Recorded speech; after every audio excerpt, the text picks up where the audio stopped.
Hello friends, Namaste to everyone. So as we know, UPSC Pulse is going to be present in each and every question paper. From that point of view, we are going to discuss Indian Forest Service Mains General Knowledge paper. So this exam concluded recently. Through this question paper, we are going to decode and decipher the UPSC mindset. Now we are directly jump into the first question. The first question says, critically evaluate the contribution of Samudragupta as a statesman and as an administrator. So through this question, the input is that, the inference is that, first Guptas are very important. Among the Gupta rulers, Chandragupta, Samudragupta and Chandragupta too. These rulers are very important for the UPSC Prelims and Mains examination. Most of the time in UPSC Mains, what are the cultural contribution of the Guptas? The questions are coming like this. So that topic in the ancient India, Guptas are very important. You should see, you should read in depth. So second question, we are going to see that, bring out the similarity between the teachings of the Buddha and Mahavira. I am telling you friends, as UPSC Topper, Buddha and Mahavira, these two personalities are the very important for the UPSC.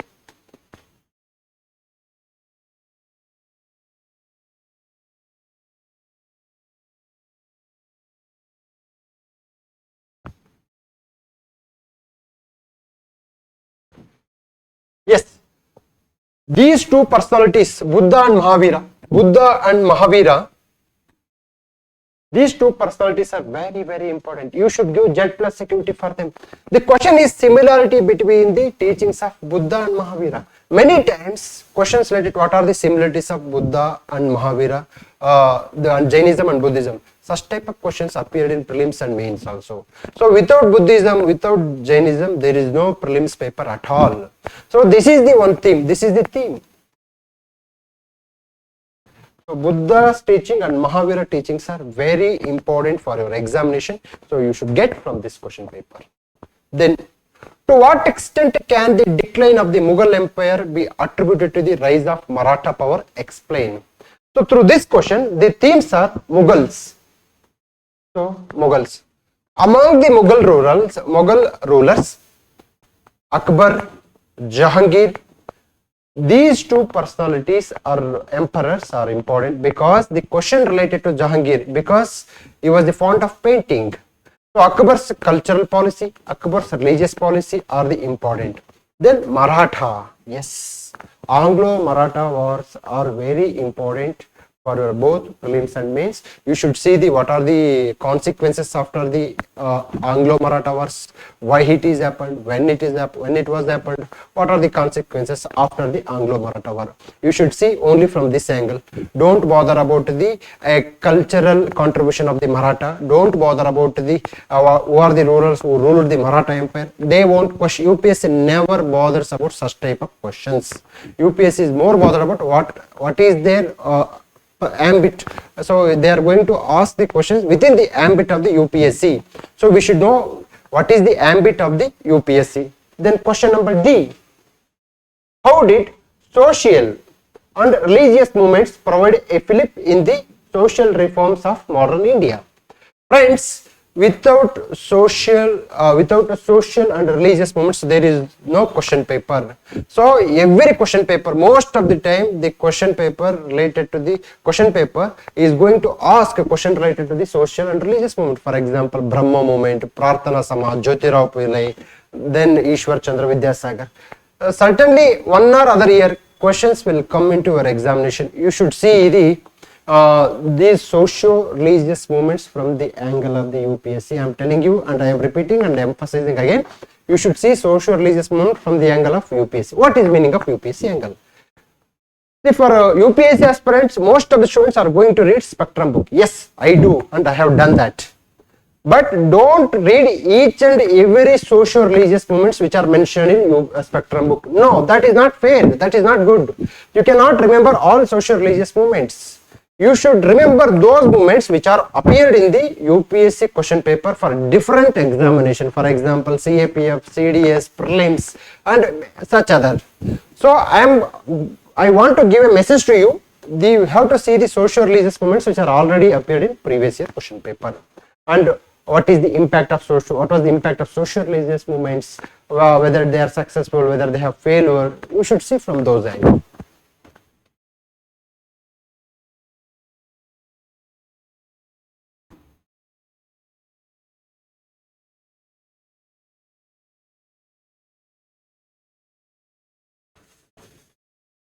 Then, why does India have low female employment ratio? What steps could be taken to boost the participation of women in the workforce? I have told you this is a hot cake. Women related issues are always hot cake for the UPSC. In the previous discussion, I mean in the compulsory English question paper of the Indian Forest Service exam, we have seen that safety of the women at the workplace, because women is always vulnerable for exploitation. That's why the women related topic is important. There are 100 topics related to the women safety and women related empowerment, but here the question is particularly about low female employment ratio. So female labor participation ratio is very less when compared to the world average. Why? What are the way forward? What are the solutions here? What steps could be taken to boost the participation of women in the workforce? Here the question is, what is the way forward? So you have to remember the schemes related to the women empowerment. How these schemes are going to work? What are the conditions? For example, Mudra scheme is there, Stand Up India scheme is there. There are many schemes are there to boost the women participation in the economy. Then, manufacturing is the engine of the economic growth. Examine the statement. Why has India not been successful in its efforts to boost manufacturing? What policies would you recommend to increase its share in the country?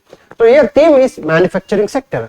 Most of the time the question comes from the manufacturing sector only, because manufacturing sector is going to give away jobs or employment opportunities to the semi-skilled and unskilled laborers. We have not tapped the complete potential of the manufacturing sector. That's why our Honorable Prime Minister came up with different ideas like Make in India, SEZ policies and other things. So manufacturing sector, manufacturing is the engine of the economic growth. So you should more focus on manufacturing sector. Why it is lagging? What are the steps you have to take? What are the policy loopholes is there in the government? So how we can tap the complete potential of the manufacturing sector? If you make a notes about this manufacturing sector, you are going to cover from the both prelims and mains angle, and it will come into your interview also.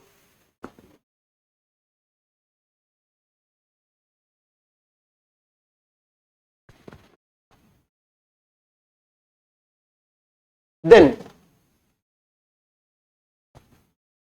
the shift towards protectionism will adversely affect the economic growth of the emerging economies. Critically examine the statement. So this topic is already mentioned in UPSC mains, that is called globalization. So this topic is about deglobalization. The president-elect of the US, Donald Trump, always come up with an idea called America First. So his policies is more about protecting the America's interest first. So he is somewhere against the globalization. He is working, and his policies more or less going towards deglobalization. So here the shift towards protectionism will adversely affect the economic growth of the emerging economies. Emerging economies is nothing but India's economy only. If we stop this, if we put a stringent condition for migration, then it is very difficult for the people who belongs to emerging economies to shift and migrate towards Western countries. That's why the question comes from like this. So you have to mind that deglobalization is the important concept for the UPSC. Right? Then, with reference to the part 3 and part 4 of the Indian Constitution, elaborate how the Indian Constitution aims to foster social revolution. So social revolution, nothing but socialism. So socialism is nothing but social justice. Social justice is nothing but, so we have to we have to equally distribute the properties, assets and resources to the common man of the India. So here part 3 and part 4, fundamental rights and DPSPs are very important, without which there is no question paper at all. So UPSC always going to ask questions related to the fundamental rights. In the recently concluded UPSC 2024 mains, in that article 21 related to the right to privacy question has been asked. So you should know each and everything of the part 3 and part 4 of the Constitution. That is nothing but fundamental rights and DPSPs. Next question, democracy and rights have been the two values around which the debate of the basic structure doctrine have been framed and performed. Justify your answers with relevant judgments and Supreme Court. Here the topic is basic structure and Supreme Court judgments. Friends, you should keep a tab on Supreme Court judgments because the Supreme Court judgments are considered as a laws. You cannot question Supreme Court judgments. You can follow the Supreme Court judgments. So whenever you are going to write answers for both prelims and mains, you have to focus on important judgment. So those judgments have made a remarkable impact on Indian democracy and Indian way of life. For example, so Keshavananda Bharati case, the question is all about Keshavananda Bharati case. So Keshavananda Bharati case has made a remarkable impact on legislature, executive and judiciary. So you should keep tab on Supreme Court judgments. So he is giving insight through this question. UPSC is asking you to focus more on Supreme Court judgment, focus on the important aspects of the Constitution. So through this we have to know these things. Next question.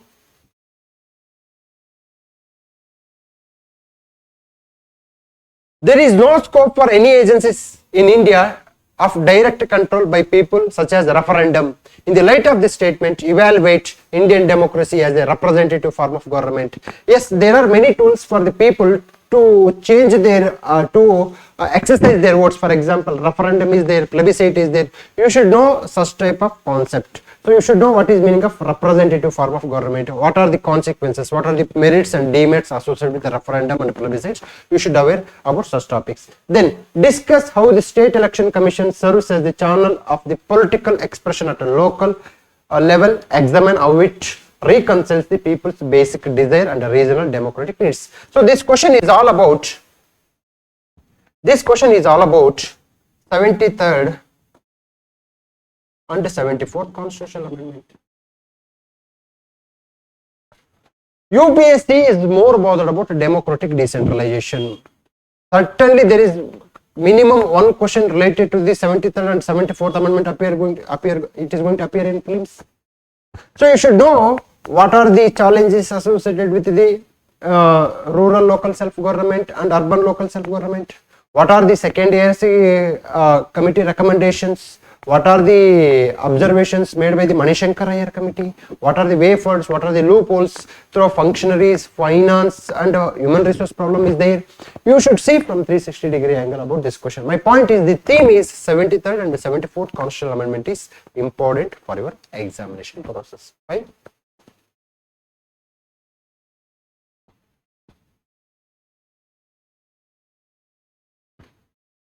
Then abrupt arrival of the monsoon is the great climatic as well as socio-economic significance in the people of subcontinent of India. Yes, monsoon is going to play important role for Indian agriculture and any other sector for that matter. So here the theme is monsoon is the important theme. Monsoon is the important theme. So monsoon is the important theme. So what are the characteristic feature of the monsoon? How monsoon is going to impact on Indian agriculture production and productivity.